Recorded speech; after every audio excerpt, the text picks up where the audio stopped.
A la preocupación sobre el acceso a medicinas en el país se suman cifras como esta. 25% de los embarazos en el país son de adolescentes menores de 20 años. Esto según el último informe del Fondo de Población de Naciones Unidas. Para el organismo, Venezuela ha registrado la tasa más alta de jóvenes embarazadas entre los países de Sudamérica, con 101 nacimientos por cada 1000 mujeres entre los 15 y 19 años de edad. Las alcaldías de los estados han tomado medidas preventivas como charlas en los colegios para advertir sobre los riesgos que puede traer el embarazo a tan corta edad. Vamos a hablar de este informe y saludamos a Nelmari Díaz. Ella es especialista en educación integral en sexualidad de la Asociación Civil Planificación Familiar, PLAFAM. Muy buenas tardes, señora Díaz. Gracias por acompañarnos. Bienvenida a NTN 24. Buenas tardes, muchas gracias por la invitación. Bueno, ¿por qué se da este fenómeno? Estamos hablando de un 25% en embarazo en adolescentes menores de 20 años. ¿Qué han podido establecer? ¿Por qué se da el fenómeno? Mira, hay muchísimas causas relacionadas con el embarazo en adolescentes. Hemos visto que un 75% de esas adolescentes embarazadas son por no usar método anticonceptivo, pero no es porque no tengan la información. A veces es una información que no es correcta, pero sí se tiene.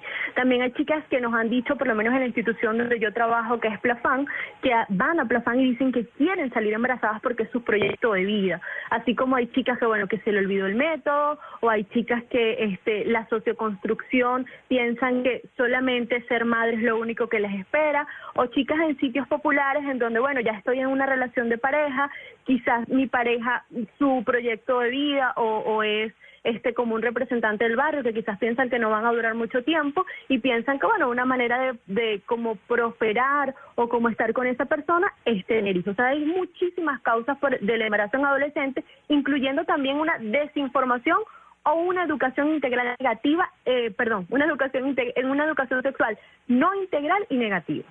Ahora, mucho se habla, y eso se conoce no solamente en Venezuela, sino en los países de América Latina, de que es un fenómeno que se da en toda la región, no solamente en Venezuela, no solamente en Colombia o en Ecuador, es la región la que en general tiene ese alto índice de embarazos en adolescentes.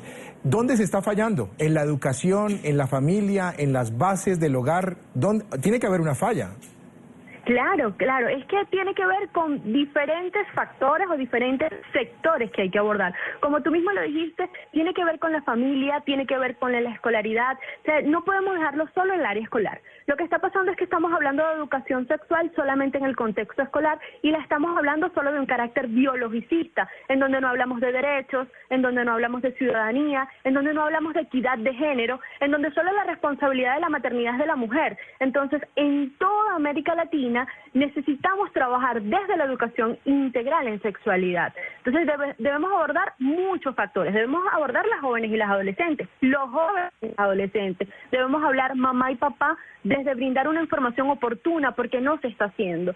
Se está entonces negando la información o como mamá y papá tienen muchos mitos, no lo hacen. O en el colegio entonces tampoco se brinda la información oportuna, además de que tenemos que tener políticas públicas que nos ayuden a impulsar todo lo que tiene que ver el acceso a salud y también lo que tiene que ver con los derechos sexuales y reproductivos.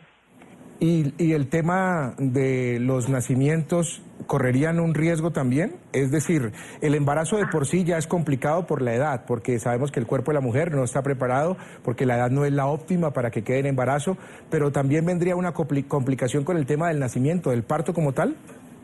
Claro, porque un embarazo en adolescente, mi cuerpo, como tú lo acabas de decir, no está totalmente formado y pueden haber muchas cosas que la pueden poner en riesgo. Obstrucciones, problemas de tensión, desnutrición, malformaciones cuando están relacionadas con la desnutrición. Entonces hay muchísimas cosas que se pueden asociar a mortalidad materna, porque también podemos encontrar dentro de estos índices de embarazo en adolescentes, chicas, ¿verdad?, que por ejemplo pueden interrumpir su embarazo porque es un embarazo no planeado, incurrir en un aborto en condiciones de riesgo, ya que, bueno, el aborto en nuestro país no es legal. Entonces hay muchas cosas relacionadas con el embarazo en adolescentes, a la vez también el ciclo de pobreza que continúa, que están relacionados con esto y que tenemos que abordar porque esto es un problema de salud pública. ¿Y cómo lo abordamos, señora Díaz? Bueno, las alcaldías, según lo que leía ahorita, las alcaldías de los estados en Venezuela están tomando medidas preventivas, charlas educativas, pero ¿dónde o qué es lo primero que debemos hacer? ¿Dónde se enfoca el primer acto que debemos tener, y hablo a nombre de muchos padres de familia quizás que nos están viendo, ¿cómo podemos empezar a orientar a los hijos? Hay que sumar alianzas, es decir, qué bueno que algunas alcaldías estén trabajando, pero no se pueden basar solamente en charlas a chicas y chicos. ¿Por qué? Porque la charla brinda información, pero a veces no sé a dónde acudir, o si, por ejemplo, decidí comenzar mi vida sexual, entonces no sé a dónde buscar un método anticonceptivo. Entonces, como le decía antes, tenemos papás y mamás que también tienen que tener una educación integral, también tienen que saber cómo hablar con sus hijas e hijos, o sea, porque esa información no la tienen, ellos tampoco a veces saben a dónde acudir, o tenemos hasta profesores y profesoras que no saben tampoco cómo abordar el tema. Entonces, si yo no sé cómo abordar el tema, no lo hago, o sea, no hablo del tema. Entonces, por eso es que es importante que tengamos una información real sobre este tema y, como decía antes, sumar alianzas. Es decir, Plafam, por ejemplo, que es la institución que yo trabajo, no solamente trabajamos con charlas, trabajamos con acceso a salud, trabajamos con el empoderamiento, trabajamos tratando de hacer incidencia en políticas públicas donde tenemos, por ejemplo, en nuestro país una norma de salud sexual y reproductiva que hay que socializar. Es decir, los proveedores de salud, los profesores, los papás, es decir, toda la sociedad deben conocer de este tipo de cosas para poder trabajar en pro de esto. Sí, y finalmente preguntarles si existe una política estatal en este momento en Venezuela que brinde una orientación y ayude a solucionar el problema. Bueno, estamos teniendo varias mesas técnicas donde se está trabajando para la prevención del embarazo en adolescentes, porque como tú mismo nombrabas al comienzo, de verdad que nuestra tasa es muy alta, entonces tenemos que trabajarlo. Entonces están haciendo diferentes mesas técnicas en el ámbito político, que también está llegando, por ejemplo, al Ministerio de Educación, al Ministerio de Salud, y lo que queremos es poder implementar esas políticas para poder tener acciones y comenzar a trabajar lo más pronto posible. Muy bien, le agradecemos Nelmari Díaz, especialista en educación integral en sexualidad de la Asociación Civil Planificación Familiar Plafam. Gracias por habernos acompañado aquí en la tarde de NTN 24. Muy amable por su tiempo. Muchas gracias a ustedes por la invitación. Hasta luego.